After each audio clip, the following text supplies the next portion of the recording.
Hello and welcome back to Planet Nibiru. First and foremost, I would like to say thank you to all the folks who have subscribed and who have made this moment possible. We, a few days ago, surpassed 10,000 viewers. We're up to about 10,500 almost right now, and I appreciate that so very, very, very much.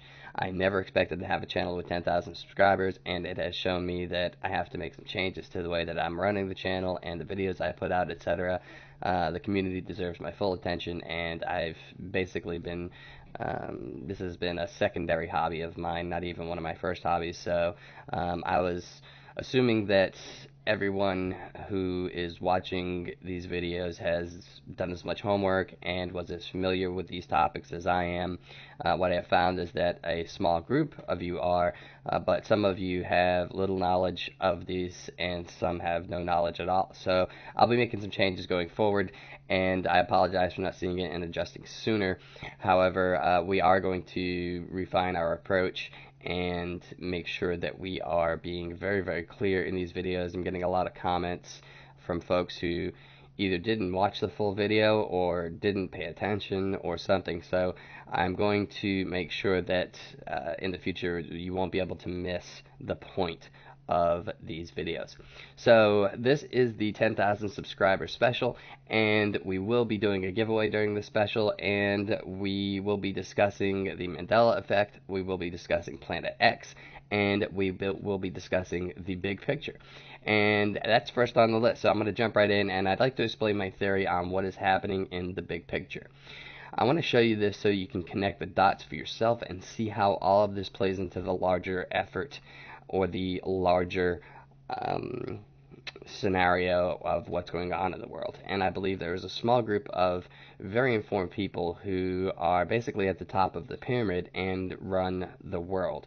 Now, this may be a breakaway civilization, or this may be the actual folks that we see. However, I do not believe that. I believe that the folks who we see, the George Soroses, the Heinz Kerrys, the Rothschilds, I believe they are the folks who are set up to take the fall. If there ever is some type of uprising, I believe there are people above them whose names we will never know, who have the true power in this world.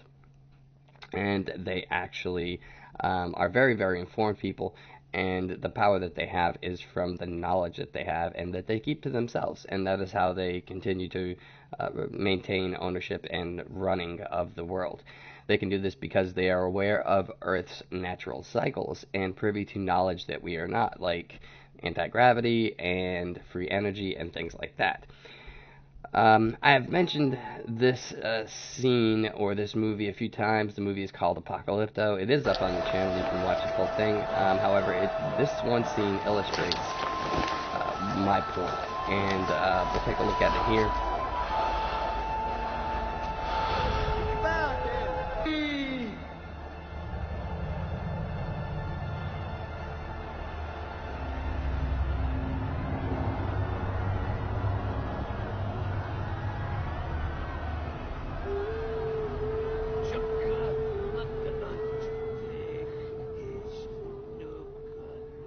And I believe this scene illustrates, as you can see, the high priests are making a sacrifice to the gods, and then, of course, the eclipse happens, and the people are fooled into believing it's a sign from the gods.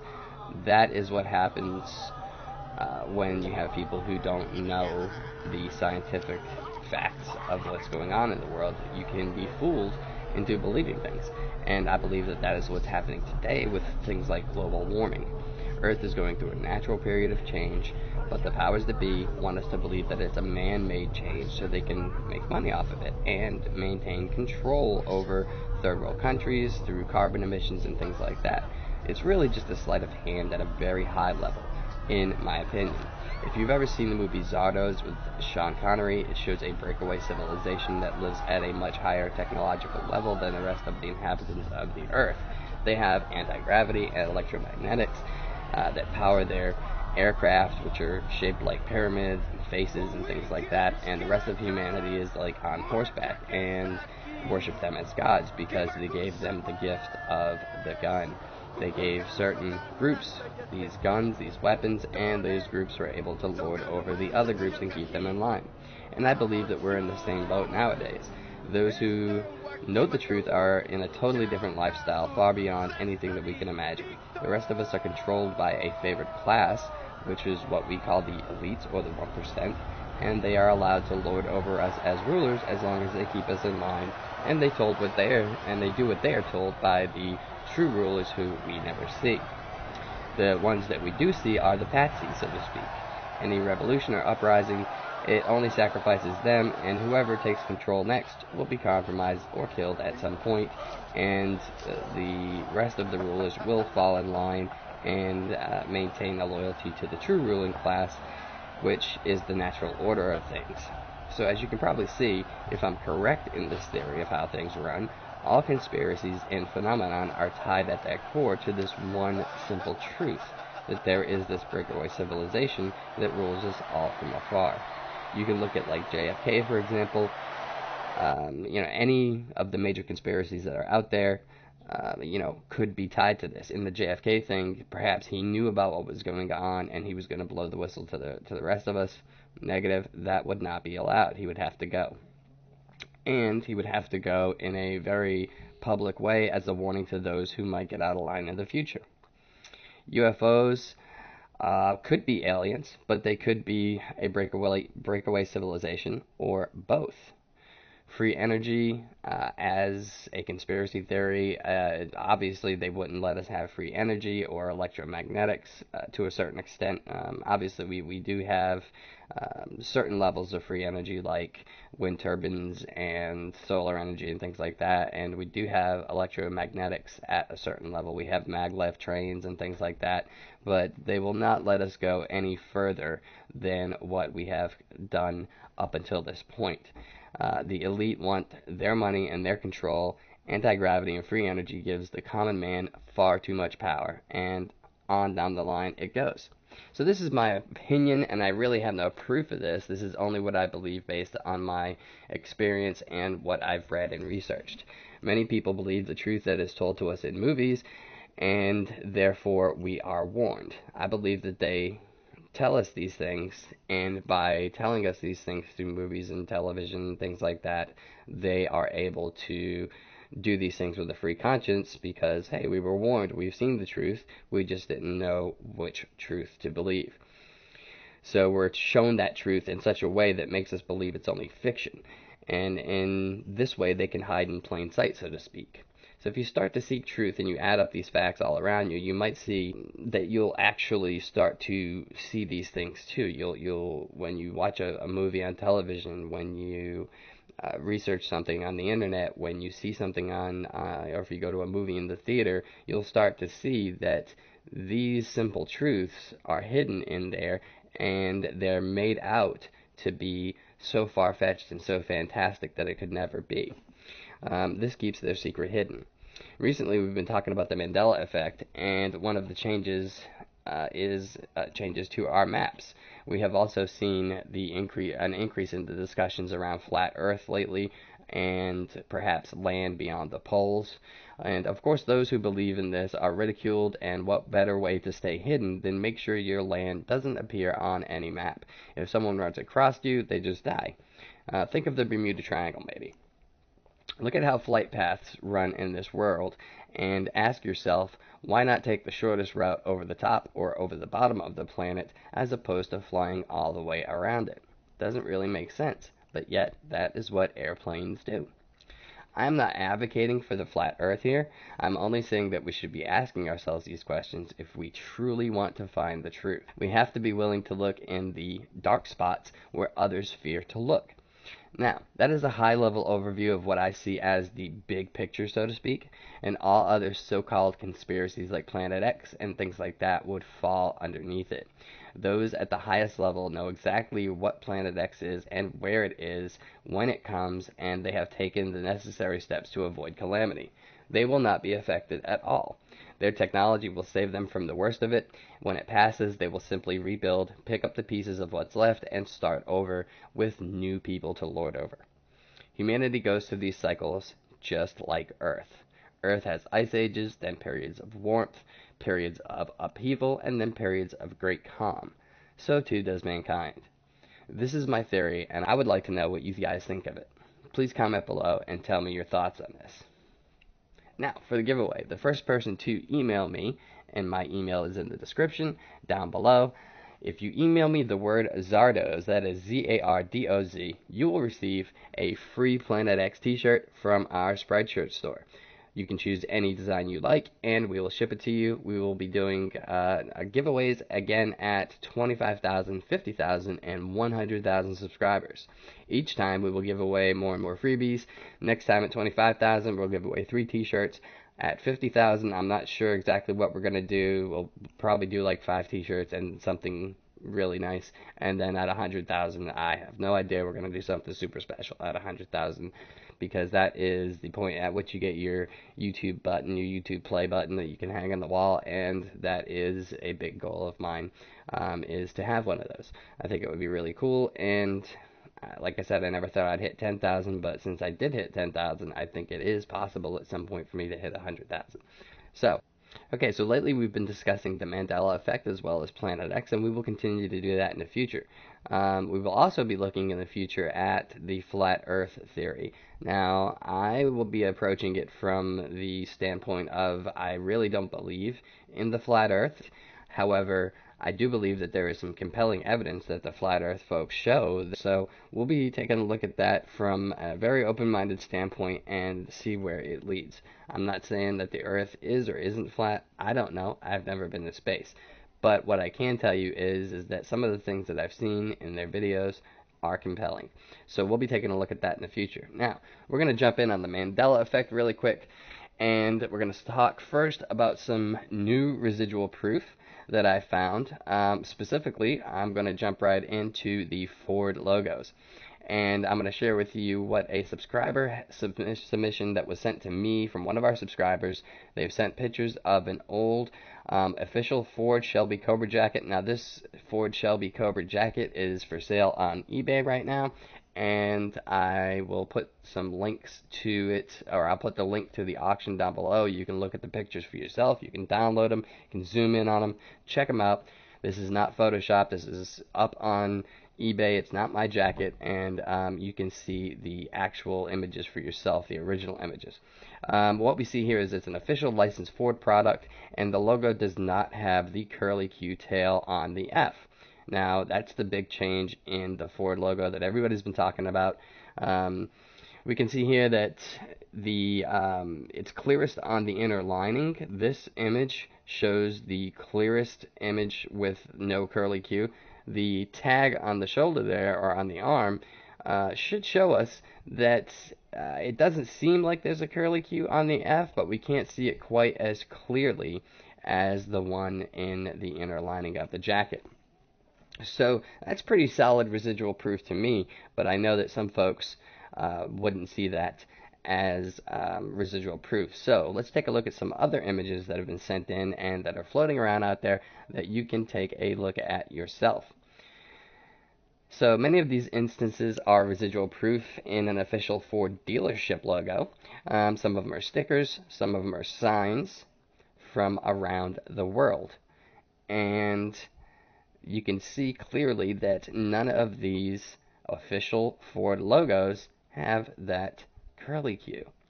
Where did the curly Q go? If Ford has always had the curly Q in there, that little curly on the F there, why is it not appearing in the stickers? Why does it not appear on these signs?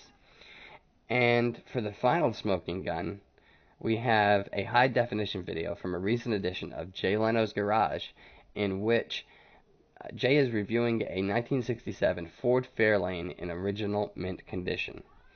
And here we hit the nuclear weapon of reality crashing in, the smoking gun of all smoking guns, because you can clearly see the Ford logo on the valve covers has the logo that many of us remember without the curly tail on the F. I have other pieces of residual proof, but after this, I don't really think it's necessary. I mean, if this doesn't convince you that something is up, something's going on, there is residual proof of a different Ford logo out there, nothing will. So, with that, let's jump over to the changing timelines. Now, Many people say, timelines can't change, realities can't merge, there's no such thing as other dimensions, other realities, other timelines. I say that's horsepucky because we see some examples like these. And these are impossible circumstances which are caught on video. There seems to be no rational explanation of how these events could possibly happen, and yet I submit that they are perhaps proof that these changes are happening all the time, with realities intersecting and crisscrossing with each other with almost disastrous consequences at times. For instance, take this car coming out of nowhere. This has been on the internet for quite some time now, but there's never been a rational explanation given for this other than the angle of the camera, which, in my opinion, is like calling a UFO sighting swamp gas. This is irrational and desperate to try and explain it in this way at best. We don't rush to judgment just yet, though. Let's take a look at a couple more examples that have been floating around for a while in the ether of the internet. First, the luckiest dog ever. This dog seemingly appears out of nowhere as two cars are drag racing by. Now, this dog jumps, like, it just appears to be jumping into this reality, and he really should have been road pizza because those cars should have just crushed him when they went flying by. But there he is, just running off, and there's bounding away with no, free and clear of any injury whatsoever. Let's take a look here at an old man riding a bike, and he just happens to appear out of thin air. Again, people are blaming the angle of the camera for this, and while I agree that camera angle can cause strange things to appear and look weird on, in video, but this is pushing the boundaries of that belief because we can clearly see all around this man before the guy appears out of the ether, out of nowhere. And if that's not enough, let's take a look at what I would call the luckiest man alive, who casually strolls through traffic, right through the path of an 18-wheeler semi-truck, and doesn't even care. Just acts like it's not even there, and this seems impossible to me, yet we can plainly see that it happened. How did this guy just stroll through there with seemingly, we can't see him coming from the other way. He's just in the road somehow. This is a very, very strange piece of video, and I submit that this is proof that realities are merging. And I think that again, my own personal belief system here is that realities somehow are being manipulated, or they started something with CERN, or perhaps with quantum computing, or maybe they're just running it and these things are happening all the time now because of these things. And maybe it has nothing to do with CERN or quantum computing. Maybe it's something that is happening in the breakaway civilization that lives at the top. Maybe they have, obviously they have technology that's far beyond ours, and maybe they're playing with things and causing these Mandela effects. We don't know, but however, I believe that what we're seeing is realities merging, and all of these Mandela effects and things that we can't explain are simply us working out the kinks as we notice them. Some of us remember it one way, some of us remember it another way, and we're having to work that out amongst ourselves because obviously, if you remember it one way, the first thing you want to do is tell everybody else they're stupid and it didn't happen that way. Well, a lot of people do anyway. A lot of us, especially in this community, which I love, is we are more open-minded, and we will explore and research and look for another possibility. But many people just want to jump right to the, oh, well, you're stupid, or you're an idiot, or, it didn't happen that way. You just didn't remember it right, and that's all well and good. But if there wasn't, 300,000 people remembering something the exact same way, but yet wrong, when else does that happen in life? It doesn't. So we have to come up with an explanation for that. And nobody really can say for certain yet, but we can all make up our minds for ourselves. My job is to present the evidence with an open mind and make my own decision as to what I think is behind it, and present it to the community and let everybody else make their mind up for themselves. Perhaps it's blind luck. Perhaps it's something a bit more extraordinary. I don't know. What do you think of these clips? Do you think that this is realities merging, or is it just simply camera angles and blind luck? Okay, so let's jump into some rapid fire things that I found recently that some of it I've known about for a while, we haven't talked about, but some of it I found out recently. But we're just going to jump right in, talk about it really quick, and then move on. These are Mandela effects that just blow my mind, and from the folks I've talked to in the comment section and through emails and things like that, they're blown away by this as well. So, number one, Eli Whitney. Used to be a black guy as far as I knew.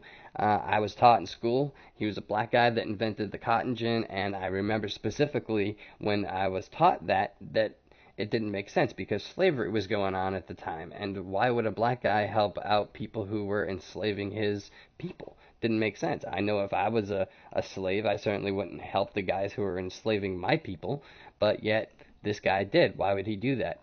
Well, evidently he's the white guy. And so either they were lying to us back then or they're lying to us now. Doesn't really matter how you look at it. It's still pretty screwed up. All right, Louis Anderson. I remember he hung himself, and he was dead, and evidently he didn't, and he's back from the dead now. So Louis Anderson. All right, good job, buddy. DEA, the Drug Enforcement Administration. No, it's always been the Drug Enforcement Agency as far as I remember, but evidently since the beginning of time, it's been the Drug Enforcement Administration.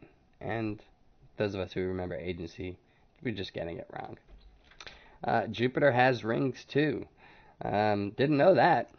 Thought Saturn was the only planet with rings, but Jupiter has them too. Capricorn goat has a fishtail. So if you're a Capricorn, if you're born in January, or at some point in January when the Capricorn is applicable, I'm not really sure what the dates are, but you're not just a goat, you're a half goat, half fish. Welcome to the Mandela Effect. Tiananmen Square, Tank Boy, did not get run over. I remember the Tank Boy getting run over, and a lot of people couldn't watch it because it was pretty disgusting, and some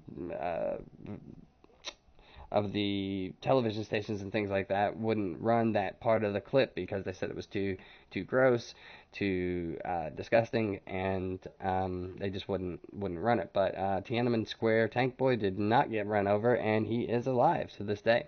Who knew? Hebrews 11:21. We're going to go into the Bible here just for a minute. Armies of aliens in the Bible. Didn't know that. What do you guys think? Let's jump over to Psalms 29:6. There's a unicorn right there in the Bible. Who knew? Genesis 45:20. Get your stuff, because God says stuff. Luke 25:4. Picked up his couch. Really? The word couch was coined in 1895 when J. Wellington Couch built the first one. Wonder how that got in the Bible. Whiteout. W-I-T-E. No H in whiteout. Isn't that ironic that they would misspell whiteout? Depend. You know those adult diapers? Well, they're not Depends. They're Depend. No sunglasses in the risky business scene. Tom Cruise, sunglasses, button-down shirt. Yeah, nope, no sunglasses. So everybody who did their little risky business scene, their parody scene, those people were all wrong, evidently, because everybody's parody scenes still have the sunglasses. Tom Cruise, nope. And now he has a pink shirt. Where did the pink shirt come from? It was always a white button-down shirt in my memory. Wizard of Oz, Scarecrow has a gun, and that blew me away. So I'm just going to leave that there. And that's been Rapid Fire Mandela Effect. And we're just going to jump into Planet X. Give you a quick update on what's going on with Planet X. Planet X has been acknowledged in the media since at least 1955 when it graced the cover of Popular Science. In this issue, they said it was due to arrive at Earth in about 50 years. Since then, we have seen the steady increase in volcanism, earthquakes, natural disasters, with the peak being right about 50 years from 1955. The peak was right around 2008 to 2010 on almost every chart you can find. Now, does this mean that the worst is behind us and Planet X is on its way out of the galaxy? Let's hope so. But it could also mean that its influence is being blocked temporarily by another planet like Jupiter or even the Sun, in which case we could end up in the thick of it with no real warning. Last month, something was captured on video that shows a large planet or other object that is as big or bigger than Jupiter, very close to Jupiter in the night sky. Combined with other recent sightings of two suns and other anomalies in the sky, we certainly aren't out of the woods yet. Speaking of anomalies in the sky, have you guys seen the vortexes, the sky vortexes? Evidently they're a thing now, and people aren't really too worked up about it. So scientists and other folks that would normally be called upon to explain these things just have said, yeah, it's a sky vortex. Well, I've never seen a sky vortex before now. Have you? So many other people, including myself, have witnessed a strange phenomenon where the Earth seems to have tilted or shifted the angle at which we are relative to the Sun. Many of us have noticed that the Sun is setting in a strange place as it relates to our homes or place of work. I have also noticed that personally my backyard no longer gets sun all day. Just a few years ago, we built a courtyard back there with a beautiful fireplace and barbecue pit, and my brother and I labored many long days in there, working on weekends and after work, and the sun would directly shine in that area until late in the afternoon. Nowadays, the sun hits that area for almost an hour in the morning, and then it gets no more direct sunlight the rest of the day. It's a little bit longer than an hour in wintertime because the trees have no leaves on them, so we actually get a little bit more sunlight there during the winter. But during summer, no sunlight. We get about an hour in the morning, and that is it. So I've been watching this for almost a year now, and there was no sign of the sun returning to its normal schedule. We built that courtyard in late summer to late fall, I believe, and I've watched it through late summer and late fall, and I've noticed no change. We're still only getting about an hour of sunlight in the yard. So this has really illustrated to me that something has changed. Non-believers will not change their mind until something happens to them personally, so I think it's important for us to tell our own personal stories so that they can compare their own experiences against them. Eventually, they will find something that hits home for them as well. That's my belief. In the last 2 or 3 years, I've seen many people start to believe because they've experienced something for themselves. The same goes for the Mandela Effect. Any of the pieces of the Mandela Effect, once it happens to them, they see the light, and sometimes becoming some of the most ardent supporters I know after they've experienced something. So tell your tales of change in the comment section below, and let's get the word out there for all to see. So with that, I'm going to wrap up this special edition of Planet Nibiru, and I certainly hope that you've enjoyed it. I would like to once again thank everyone who has subscribed and liked and commented on our videos. I am so grateful to be part of such a wonderful and open-minded community, and I look forward to 2017 as a banner year for all of us as we explore the limits of our reality, searching for answers together. Please send your images and videos to planetxapproaches@gmail.com. There's a link in the description below. And please don't forget to visit our website at planetxapproaches.com for up-to-the-minute news about Planet X. And if you'd like to visit our Spreadshirt store, you can visit it at creativities.spreadshirt.com. We got some really cool t-shirts on there that we've designed, and we sell to support the website and the YouTube channel. And I also do custom designs as well, so if you're looking for something unique, let me know. I'd love to help create it with you. Thanks again so much, and we will see you guys very soon.